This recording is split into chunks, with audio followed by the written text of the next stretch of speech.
The gunshot echoed through Muskogee, Oklahoma Territory, in the autumn of 1887, sending Pearl Bennett scrambling for cover behind a water trough. The bullet wasn't meant for her merely a warning shot from the town's rowdy saloon, but it served as a bitter reminder that she had nowhere safe to call home anymore. 3 days had passed since her family had disowned her, and the weight of their rejection still felt like a boulder crushing her chest. Pearl adjusted her threadbare dress, pulled her shawl tighter around her shoulders, and tried to maintain some semblance of dignity despite having slept in the livery stable the previous night. At 22, she had expected more from life than to become an outcast in her own hometown. Her crime: refusing to marry Jeremiah Wilson, the wealthy cattle baron her father had chosen a man 40 years her senior with a reputation for cruelty toward his previous wives. "Miss, are you hurt?" A deep voice startled her from behind. Pearl whirled around to find herself face to face with a tall man whose features were partially shadowed by his wide-brimmed hat. He wore the dust of the trail on his denim pants and leather vest, with a gun holstered at his hip, not unusual for these parts, but there was something in his stance that suggested he knew how to use it. "I'm fine, thank you," she replied, hastily wiping at her tear-stained cheeks. "Just startled is all." "You don't look fine," he observed, crouching down to her level. His eyes were kind, a striking blue that reminded Pearl of summer skies. "Name's Dalton Brooks. I just rode into town." "Pearl Bennett," she replied automatically, then flinched at using the family name that no longer belonged to her. "Just Pearl now, I suppose." Dalton tilted his head, studying her with unexpected perception. "Trouble at home?" Pearl laughed bitterly. "Home? I have no home. My family buried me in shame." His expression hardened, jaw tightening beneath his 3-day stubble. With a determination that caught her by surprise, Dalton offered his hand and answered, "Then I'll dig you out myself." In that moment, with those simple words, something shifted in Pearl's world. She hesitated only briefly before placing her hand in his. "Come on," Dalton said, helping her to her feet. "First thing you need is a proper meal. We'll figure out the rest after." Pearl followed him across the dusty street toward the hotel restaurant, aware of the disapproving glances from townsfolk who recognized her. Mrs. Whitaker, the preacher's wife, actually crossed to the other side to avoid passing her. Dalton noticed the snub and frowned but said nothing. The hotel dining room was nearly empty at that odd hour between lunch and dinner. A tired-looking waitress named Mary showed them to a corner table and took their order without much interest. "So," Dalton said when they were alone, "would you like to tell me what happened? Or would you rather I stop asking questions?" Pearl stared down at the chipped china cup of coffee before her. "It's not a very interesting story. My father arranged a marriage. I refused. He said I was dead to the family."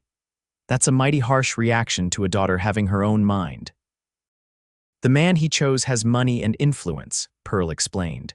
"Father owes him for some cattle deals gone wrong. I was to be payment, I suppose." Dalton's knuckles whitened around his coffee cup. And now I have nowhere to go, no money, and a reputation in tatters. Father told everyone I'd been improper, with a traveling salesman. It wasn't true, but it gave him the excuse he needed to cast me out. And nobody stood up for you, no friends or other family." Pearl shook her head. "My mother died 3 years ago. My younger brother, Paul, tried to defend me, but he's only 16. Father threatened to disown him too." Their food arrived, plates of beef stew that steamed in the cool air of the restaurant. Pearl hadn't eaten a proper meal since leaving home, and despite her best efforts to maintain decorum, she ate ravenously. "I have a small ranch about 15 miles outside of town," Dalton said after they'd eaten in silence for a while. "Nothing fancy, just a modest spread I bought last year. My sister Deanna lives there too. She could use some help with household matters while I tend to the cattle." Pearl stopped eating, her spoon hovering midair. "Are you offering me employment, Mr. Brooks?" "I am. Room, board, and a fair wage." His eyes met hers directly. "No strings attached, Miss Bennett. You'd have your own quarters, and Deanna would be there as chaperone. It's honest work if you're willing." "Why would you help a stranger this way?" Pearl asked, suspicion creeping into her voice. She'd learned the hard way that men rarely offered assistance without expecting something in return. Because everyone deserves a second chance, he replied simply. Even when they didn't do anything to need one. Pearl considered her options, which were painfully few. She could continue trying to find work in Muskogee, where her father's lies had already poisoned most prospects. She could attempt to reach the nearest large city, though she lacked the funds for such a journey. Or she could accept this unexpected offer from a stranger who, despite his rough appearance, had shown her more kindness in an hour than she'd received in days. "I accept," she said finally.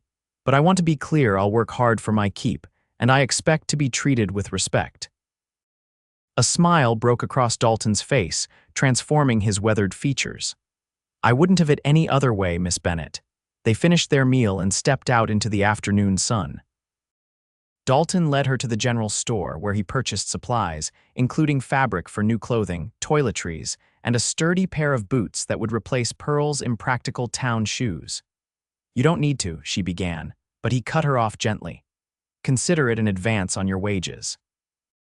"Can't have you working on a ranch in those flimsy things," he said, nodding at her worn leather shoes with their delicate heels.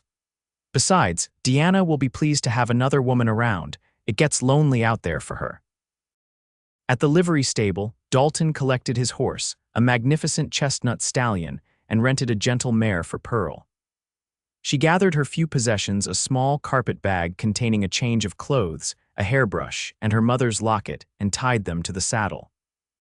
As they prepared to leave town, Pearl noticed her father emerging from the bank across the street.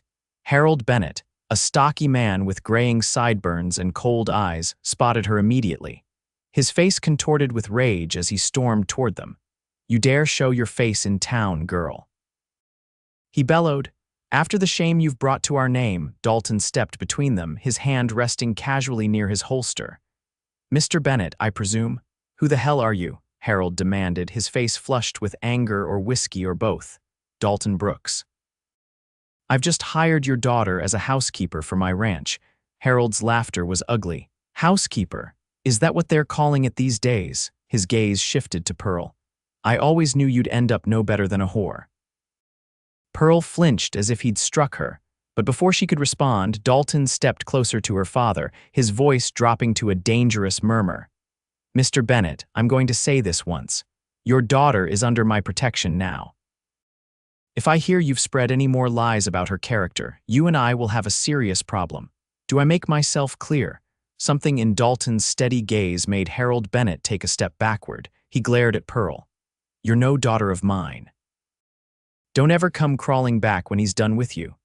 "I won't," Pearl replied, finding her voice at last. She mounted her horse with as much dignity as she could muster. "Goodbye, father." They rode out of town in silence, Pearl fighting back tears until Muskogee disappeared behind them. The prairie stretched before them, golden in the late afternoon light, dotted with stands of oak and cottonwood trees along the creek beds. "I'm sorry you had to witness that," Pearl said eventually. "Don't apologize for him," Dalton replied. "A man who'd treat his own flesh and blood that way deserves no consideration." They rode at an unhurried pace, giving Pearl time to adjust to the saddle. As the miles passed, she found herself studying her companion's profile. Dalton Brooks appeared to be in his early 30s, with sun-weathered skin and laugh lines around his eyes that suggested he smiled more often than he had today. There was a quiet confidence in the way he handled his horse and a gentleness that belied his obvious strength. "How did you come to have a ranch in Oklahoma Territory?" Pearl asked, breaking the companionable silence. "I rode with a cattle outfit from Texas for nearly 10 years, he explained. "Saved every penny I could. When the opportunity came to buy this land last year, I took it.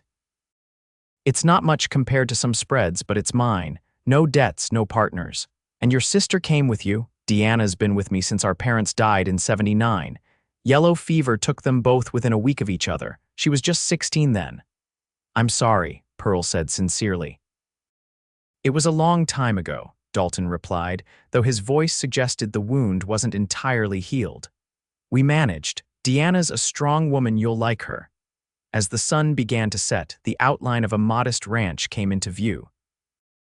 A main house built of sturdy logs stood at the center, with a barn, corral, and bunkhouse arranged nearby. Smoke curled from the chimney, and lamplight glowed in the windows. A woman emerged from the house as they approached, shading her eyes against the setting sun. Deanna Brooks was tall like her brother, with the same striking blue eyes and a practical demeanor evident in her simple dress and hair pulled back in a no-nonsense bun. "You're back early," she called to Dalton, then noticed Pearl. "And you've brought company." Dalton dismounted and helped Pearl down from her horse. "Deanna, this is Pearl Bennett. She'll be helping you with the house. Pearl, my sister Deanna." Deanna's expression was guarded but not unwelcoming. "Well, Miss Bennett, you've certainly arrived at a good time. I was just about to serve supper and these men eat like wolves." "Men?" Pearl questioned, looking around. "We have 2 ranch hands," Dalton explained. "Tom Miller and Charlie Rollins, good men, both of them." Inside, the Brooks home was simple but comfortable. The main room served as both kitchen and living area, with a solid table, several chairs, and a small sofa arranged before the fireplace. Doorways led to what Pearl assumed were bedrooms. Deanna showed Pearl to a small but clean room off the kitchen. "It's not much," she apologized, "but it's private." "It's perfect," Pearl assured her, setting down her carpet bag. After sleeping in a stable, a real bed with clean linen seemed like luxury beyond measure. Supper was a lively affair, with Tom and Charlie regaling them with tales of their day's work. They were respectful toward Pearl, if curious about her sudden appearance, but followed Dalton's lead in not asking questions. Deanna, too, kept her inquiries to a minimum, though Pearl caught her studying her thoughtfully throughout the meal.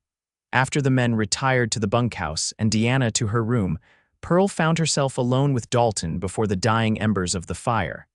"Thank you," she said simply. "For everything today," Dalton nodded, his gaze on the glowing coals. "Get some rest, Miss Bennett. Tomorrow's a new beginning." As Pearl lay in her bed that night, listening to the unfamiliar sounds of the ranch at night, she wondered at the strange turn her life had taken. Yesterday, she had been sleeping in a stable, disowned and disgraced. Today, she had a roof over her head, honest work, and the unexpected protection of a man who asked nothing in return except her labor. It seemed too good to be true, and in Pearl's experience, things that seemed too good to be true usually were. But as she drifted toward sleep, she allowed herself a small measure of hope that perhaps, just perhaps, Dalton Brooks was exactly what he appeared to be, a good man offering a second chance to someone in need. The following weeks brought a routine that Pearl found both challenging and comforting. She rose before dawn to help Deanna prepare breakfast for the men before they headed out to work the cattle. The days were filled with endless chores: laundry, cleaning, baking, mending, tending the kitchen garden, and helping Deanna preserve food for the coming winter. It was hard work, harder than anything Pearl had done in her father's comfortable house in town, but there was satisfaction in it. Deanna proved to be a patient teacher, showing Pearl how to make soap from ashes and fat, how to bake bread in the temperamental oven, and how to shoot the small revolver she kept in her apron pocket, just in case. "A woman alone needs to protect herself," Deanna had said matter-of-factly, helping Pearl adjust her grip on the weapon. "Especially out here." Slowly, cautiously, the 2 women developed a friendship. Deanna shared stories of her childhood in Texas, of the years traveling with cattle drives alongside her brother, of her dreams to someday have a home of her own. "Don't you want to marry?" Pearl asked one afternoon as they hung laundry on the line behind the house. Deanna shrugged. "Maybe, if the right man comes along, but I've seen enough bad marriages to know I'd rather be alone than trapped with the wrong person." Pearl thought of Jeremiah Wilson, with his yellow teeth and wandering hands, and shuddered. "I understand that." Deanna pinned a shirt to the line and gave Pearl a sidelong look. "Dalton told me a bit about your situation, not details, just that your family turned you out unjustly." Pearl stiffened. "What else did he say?" "Nothing more. My brother's not one for gossip." Deanna hung another garment. "But if you ever want to talk about it, I'm willing to listen." That evening, as they sat shelling peas on the porch after supper, Pearl found herself telling Deanna everything: her father's gambling debts, the arrangement with Wilson, her refusal, and the lies that followed. Your father sounds like a real bastard, begging your pardon, Deanna said when Pearl finished, and this Wilson character isn't much better. No, they're not, Pearl agreed, but it doesn't matter now, I can never go back. Would you want to, go back, I mean? Pearl considered the question seriously. No, she said finally. Even if my father apologized, which he won't, I could never trust him again, and the rest of the town believed his lies so easily. They were quick to think the worst of me. Well, their loss is our gain, Deanna said firmly. You're a good worker, Pearl, and it's nice having another woman around. As autumn progressed, Pearl found herself watching for Dalton's return each evening. Unlike the other men, he often rode out alone, checking fence lines, hunting, or visiting neighboring ranches. He always brought something back, game for the pot, news from town, or occasionally small treats like hard candies or a ribbon for Pearl's hair. These gifts were always presented casually, as if they were afterthoughts, but Pearl treasured each one. No man had ever given her presents without expectation before. Dalton himself remained something of a mystery. He was unfailingly polite, even gentle in his manner, but maintained a certain distance. He never spoke of his past beyond the basic facts he'd shared on their first day, and though his eyes sometimes lingered on Pearl when he thought she wasn't looking, he never attempted any improper familiarity. One crisp October morning, Pearl was gathering eggs when she heard horses approaching. Stepping out of the chicken coop, she saw Dalton riding in with another man. As they drew closer, her blood froze in her veins. The second rider was Jeremiah Wilson. Pearl dropped the basket of eggs and ran for the house, nearly colliding with Deanna in the doorway. What's wrong? Deanna demanded, alarmed by Pearl's pale face. It's Wilson, Pearl gasped. The man my father promised me to. He's with Dalton. Deanna's expression hardened. Stay inside, I'll handle this. No, Pearl took a deep breath, steadying herself. No, I can't hide forever. She squared her shoulders and stepped back outside, Deanna close behind her. The men had dismounted and were walking toward the house, deep in conversation. Dalton looked up, his expression changing when he saw Pearl's distress. Miss Bennett, Wilson called, his thin lips curling into what might have been intended as a smile. What a surprise to find you here. At 62, Jeremiah Wilson was still a commanding presence, tall, well-dressed, with silver hair and cold gray eyes that assessed everything in terms of its monetary value. Those eyes raked over Pearl now, taking in her simple work, dress, and wind-blown hair with obvious disapproval. Mr. Wilson, Pearl acknowledged stiffly. You know each other? Dalton asked, looking between them with growing suspicion.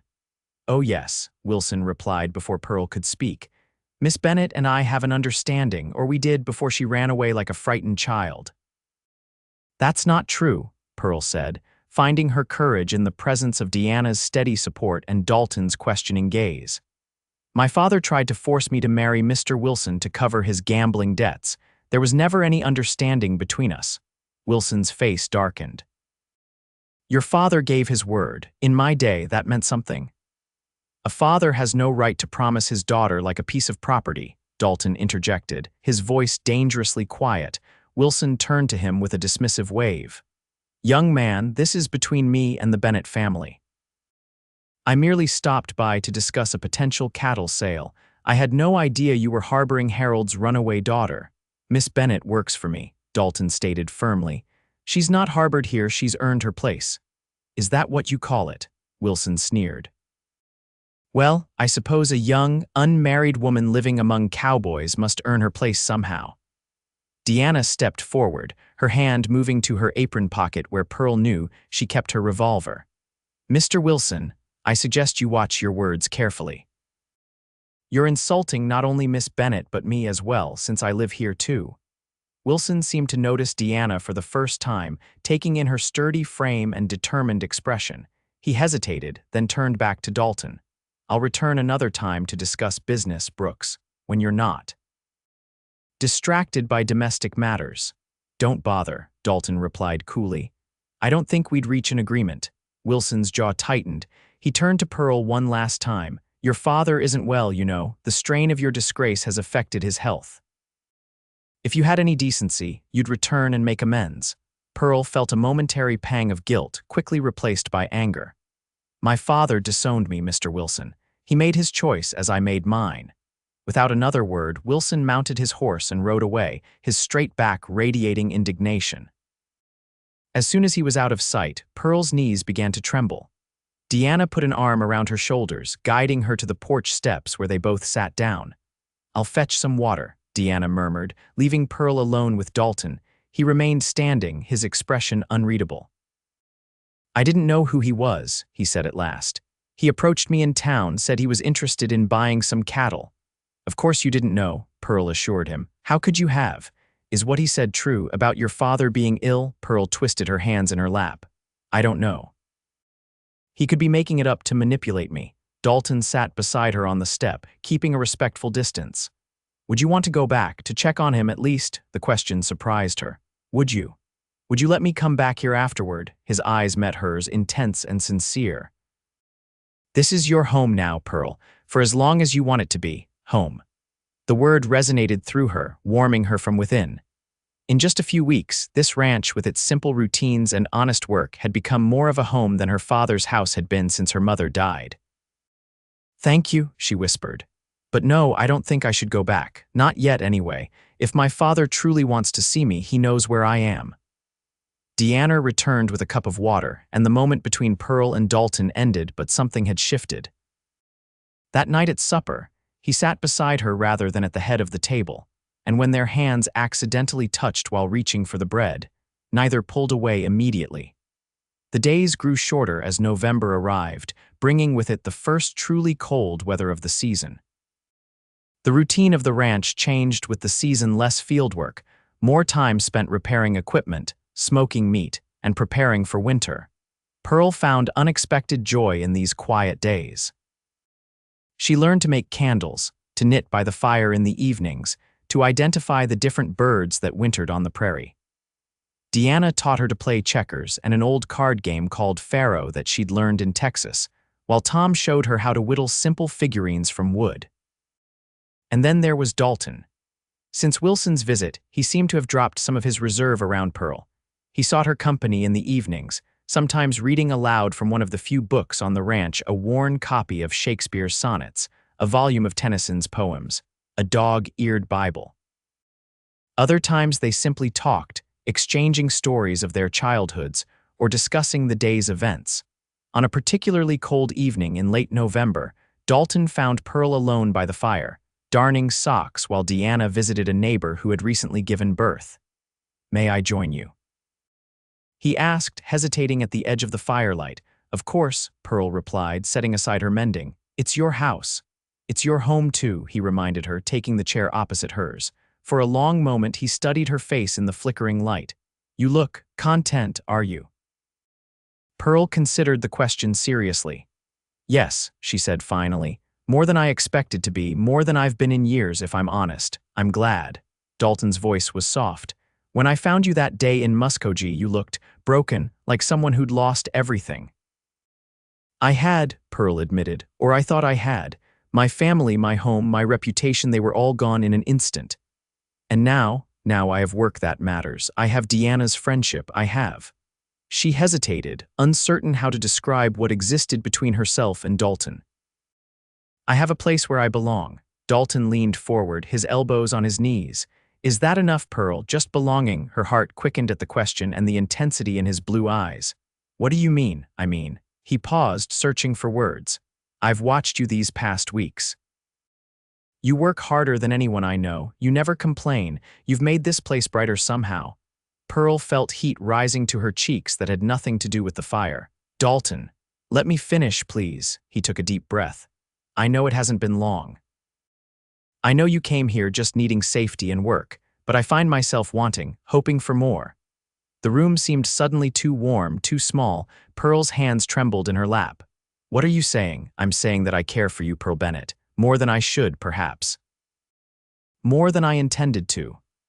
Dalton ran a hand through his hair, a rare gesture of uncertainty. "I don't expect anything. I just needed you to know." Pearl's mind raced. Since her arrival at the ranch, she had carefully guarded her heart, afraid to acknowledge the growing feelings she harbored for Dalton. After her father's betrayal and the town's quick judgment, Trusting anyone, especially a man, seemed dangerous. But Dalton had never been anything but honorable. He had offered her shelter without conditions, defended her against Wilson, treated her with unfailing respect, and somewhere along the way respect had blossomed into something deeper on both sides. "I care for you too," she admitted quietly, "but I'm afraid." Of what? Of making another mistake, of trusting too easily, of what others might think. Dalton shook his head. "I'm not asking for any promises tonight, just the truth between us." "The truth is that I've never felt for anyone what I feel for you," Pearl said, the words tumbling out before she could reconsider them. "But I'm not the same person I was in Muskogee. I'm stronger now. I need to be sure of myself before I can be sure of anything else." Dalton reached across the space between them and took her hand. His palm was rough with calluses, but his touch was gentle. "Then I'll wait, Pearl Bennett, for as long as it takes." The moment was interrupted by the sound of horses approaching at speed. Dalton was on his feet instantly, reaching for the rifle that hung above the fireplace. He moved to the window, peering out into the darkness. "It's Tom," he said with relief, recognizing the ranch hand's silhouette. "But something's wrong, he's riding hard." Dalton opened the door just as Tom reached the porch, practically falling from his horse in his haste. "Boss," he gasped, "trouble in town. Deanna sent me. There's a man claiming to be Pearl's father, and he's got the sheriff with him." Pearl felt the blood drain from her face. "My father." "What does he want?" Tom shook his head. "Don't know exactly. Deanna overheard them at the general store. They were asking about the ranch, about you, said something about charges of theft." "Theft," Pearl echoed incredulously. "I took nothing but my own clothes when I left." "It's a pretext," Dalton said grimly. "A way to force you to return." He turned to Tom. "Where's Deanna now?" "She's watching them at the saloon. Said she'd try to slow them down if they headed this way." Dalton nodded. "Good. Saddle fresh horses. We need to get Pearl somewhere safe until we sort this out." "I won't run," Pearl protested. "I've done nothing wrong." "It doesn't matter," Dalton replied, already gathering supplies. "The sheriff and your father could arrive any minute. Even if the charges are false, they could force you to return to town while it's sorted out. And put you in jail for harboring me," Pearl realized with horror. "Oh, Dalton, I never meant to bring trouble to your door." "You didn't," he assured her firmly. "Your father did." "Now we need to move quickly." Within minutes, they had prepared 2 horses. Dalton packed food, blankets, and ammunition, then handed Pearl her coat and the new boots he'd bought her that first day. "Tom will stay here," Dalton explained as they mounted up. "If the sheriff comes, he'll say we've gone to check cattle at the north pasture. That should buy us some time." They rode out into the cold night, following a narrow trail that led away from the main road. Pearl's mind raced with questions and fears. What would happen to Dalton if the sheriff discovered he had helped her escape? What new lies had her father concocted? And most pressingly, where were they going? As if reading her thoughts, Dalton pointed ahead to a line of trees barely visible in the moonlight. "There's an old trapper's cabin about 5 miles ahead, near the creek. We can shelter there while we figure out what to do. Won't they search for us?" "Maybe, but they don't know the land like I do, and they won't expect us to head east. Most folks running would go west toward Indian territory." They rode in silence for nearly an hour, the only sounds the steady rhythm of the horses' hooves and the occasional cry of a night bird. Finally, they reached the cabin, a small, sturdy structure nearly hidden among the trees.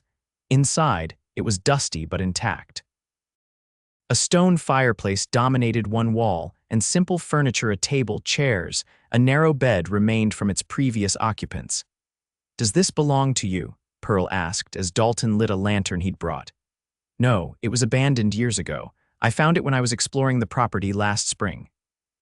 I've kept it stocked with some basics, just in case." He indicated a shelf where tins of food, matches, and a few tools were stored. Dalton built a small fire while Pearl arranged their blankets and supplies.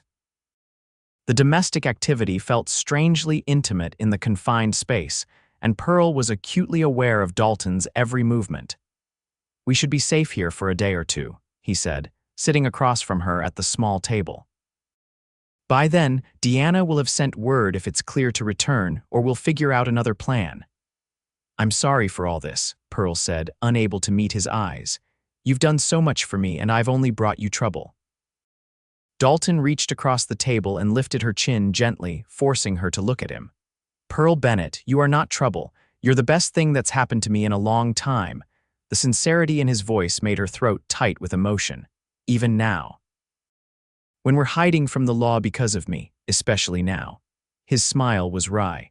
"I've never met a woman worth risking jail for before." Despite everything, Pearl found herself laughing. "That's a terrible compliment."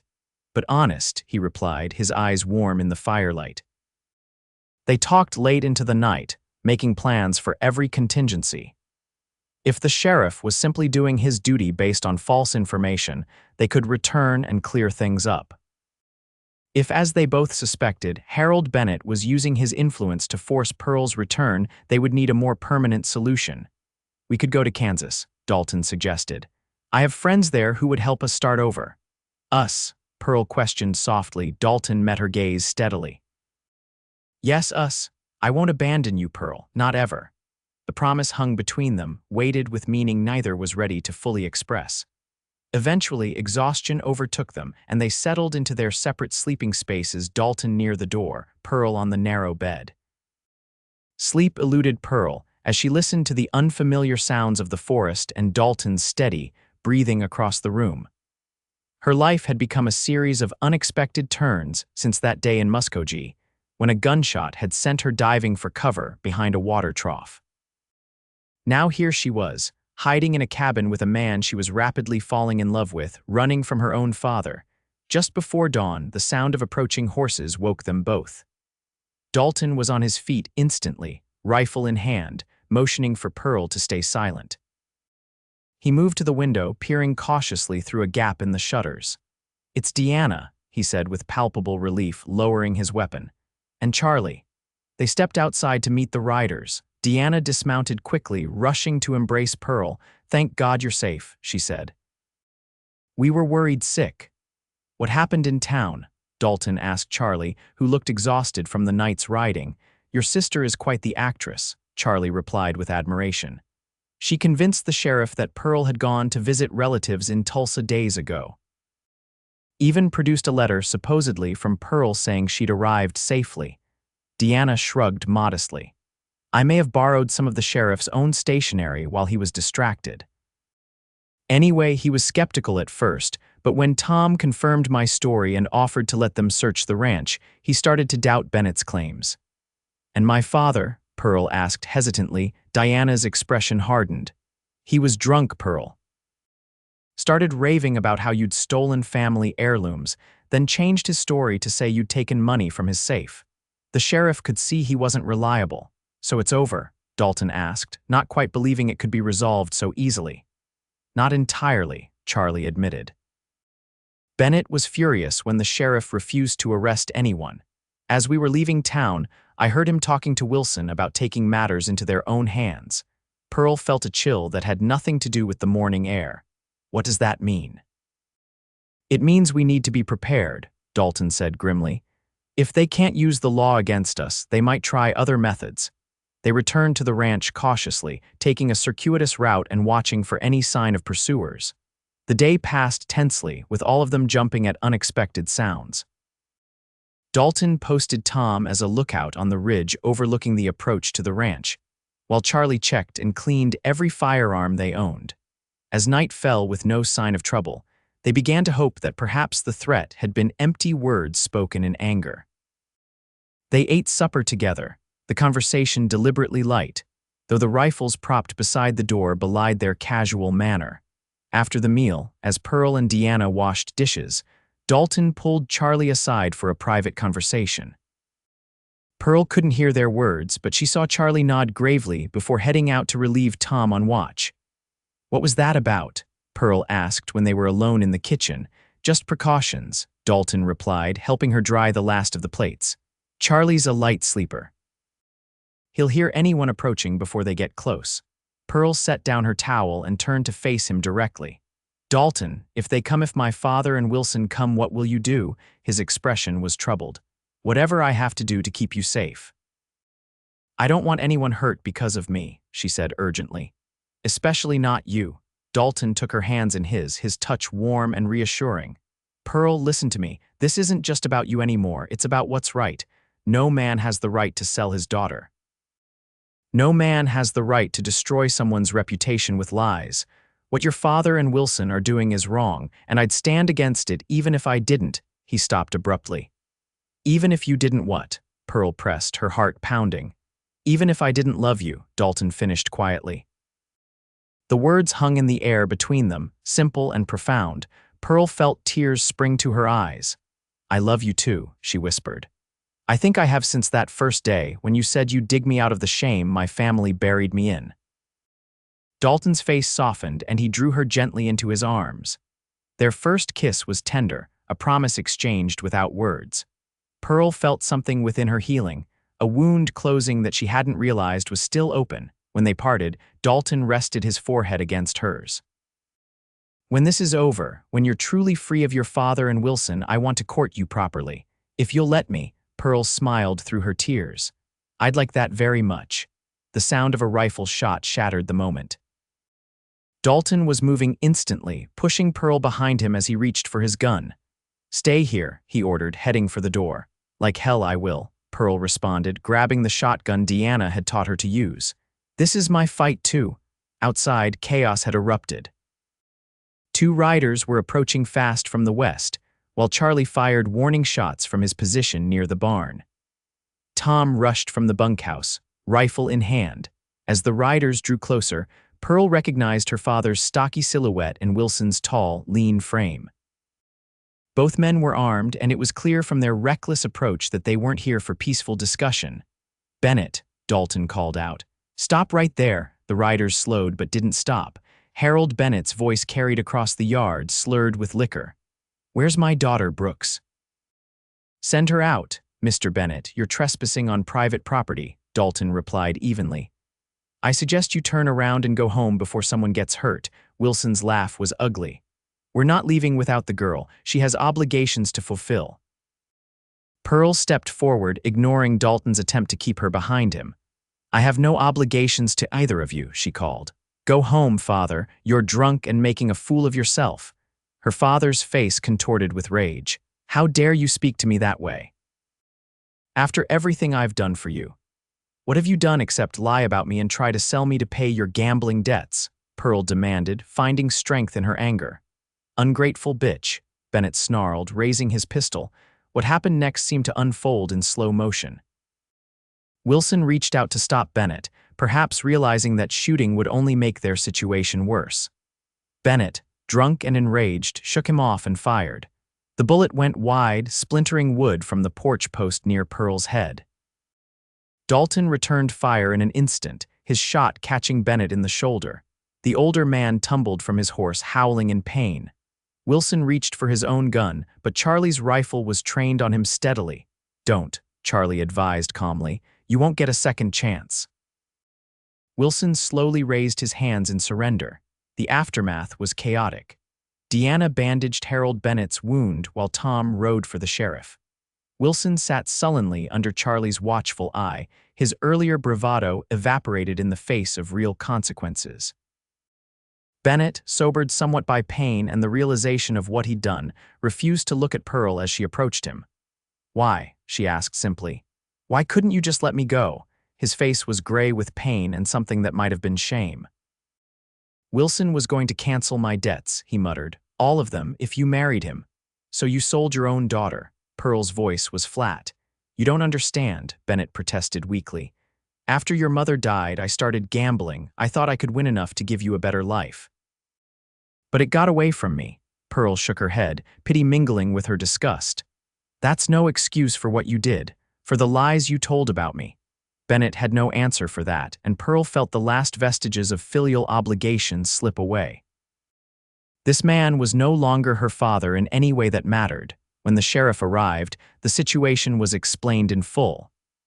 To Pearl's surprise, he listened carefully to her side of the story, his expression growing grimmer with each detail.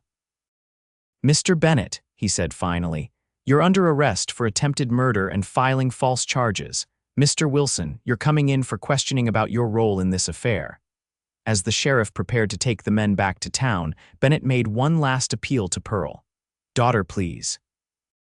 Don't let them take me to jail. I'm an old man. Pearl looked at him steadily, remembering all the times he had manipulated her with guilt after her mother's death. You made your choices, father. Now you must live with them, as I've had to live with mine. As the sheriff's party disappeared down the road, Pearl felt a weight lift from her shoulders. She turned to find Dalton watching her, his eyes filled with concern. Are you all right? He asked softly. Pearl considered the question carefully. Her father had tried to kill her tonight. The man who had once taught her to ride and read stories to her at bedtime had become so consumed by his own failings that he had pointed a gun at her. It should have devastated her, yet she felt strangely at peace. Yes, she said finally. I think I am. Dalton took her hand, leading her away from the others toward the quiet darkness at the edge of the yard. You're the strongest person I've ever known, Pearl Bennett. Not always, she admitted, but I'm learning. Under the vast Oklahoma sky with stars spread like diamonds above them, Dalton took her in his arms again. This time their kiss was deeper, filled with the relief of survival and the promise of tomorrow. I meant what I said earlier, he murmured against her hair. I love you, Pearl. I want to court you properly, and if you'll have me, make you my wife someday. Pearl smiled up at him, her heart full. I think that sounds like the perfect, happy ending to a very difficult story. Not an ending, Dalton corrected, his blue eyes warm with love. A beginning. As winter gave way to spring in 1888, changes came to the Brooks Ranch. The most significant was the small but joyful wedding held in the front yard on a perfect May afternoon. Pearl Bennett became Pearl Brooks with Deanna as her maid of honor and Tom and Charlie standing up with Dalton. Word of Harold Bennett's arrest and the circumstances behind it had spread through Muskogee, vindicating Pearl and exposing the lies that had been told about her. Many of the townsfolk who had shunned her now sent awkward apologies or wedding gifts as peace offerings. Pearl accepted them graciously, but maintained a careful distance. Her life was at the ranch now, with Dalton and Deanna and the small family they had created. Her father remained in jail, serving a 2-year sentence for his crimes. Jeremiah Wilson, though not charged, had lost considerable standing in the community when his attempt to essentially purchase a wife became public knowledge. The newlyweds moved into the trapper's cabin, which they had spent the winter renovating and expanding into a proper home. It stood close enough to the main ranch for daily work, but offered the privacy a new marriage required. Diana, far from feeling displaced, blossomed in her role as the mistress of the main house. She hired a young widow from town to help with the increased workload, and to everyone's surprise, began accepting occasional dinner invitations from the widowed owner of the general store in Muskogee. One evening in early autumn, Pearl and Dalton sat on the porch of their cabin, watching the sunset paint the prairie in shades of gold and crimson. Pearl's hands rested on her slightly rounded belly, where their first child grew steadily. Happy? Dalton asked, his arm around her shoulders. Completely, Pearl assured him.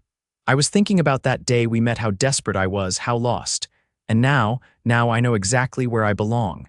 She leaned into his embrace. You know, when you said you'd dig me out of the shame my family buried me in, I thought you were just being kind to a stranger. Dalton smiled, pressing a kiss to her temple. I meant every word, though I had no idea then that I was digging up my future wife. Pearl laughed, the sound carrying across the golden prairie. Well, Mr. Brooks, that's the best treasure you could have found. No argument there, Mrs. Brooks, Dalton agreed, drawing her closer as the first stars appeared in the darkening sky. No argument at all. In the years that followed, the Brooks Ranch prospered. The family grew with the addition of 3 children, 2 boys and a girl who inherited their mother's spirit and their father's kind heart. Deanna eventually married her shopkeeper and moved to town, though she visited often, especially for Christmas and the children's birthdays. Harold Bennett served his sentence and left Oklahoma upon his release, reportedly heading to California without attempting to contact his daughter. Pearl felt only a distant sadness at this news, like hearing about the passing of a distant acquaintance. The wound he had inflicted had healed completely, leaving behind not even a scar. On their 10th wedding anniversary, Dalton presented Pearl with a small wooden box he had carved himself. Inside was a delicate gold locket to replace her mother's, which had been lost during their hasty escape to the trapper's cabin years before. "Open it," he urged. Inside were tiny portraits, one of Dalton, one of their children grouped together. "So you'll always carry your real family with you," he explained. "The family that would never bury you in anything but love." Pearl's eyes filled with tears as she fastened the locket around her neck. "It's perfect," she whispered, "like everything else you've given me." "I could say the same about you," Dalton replied, taking her hands in his. 10 years ago, you gave me your trust when you had every reason to trust no one. You gave me your heart when yours had been broken. You gave me children and a home filled with more love than I ever thought possible." Pearl smiled through her tears. "And to think it all started because you were brave enough to dig when everyone else was content to bury." As they sealed their anniversary with a kiss, Pearl Bennett Brooks knew with absolute certainty that she had found not just a home or a husband, but a love strong enough to withstand any storm. From the ashes of her old life, a new one had risen brighter, stronger, and infinitely more precious for having been so hard won. In Muskogee, Oklahoma Territory, a town that had once witnessed her disgrace now spoke of the Brooks family with respect. The ranch that had offered sanctuary became a legacy, and the cowboy who had promised to dig her out of shame had instead lifted her to heights of happiness she had never imagined possible.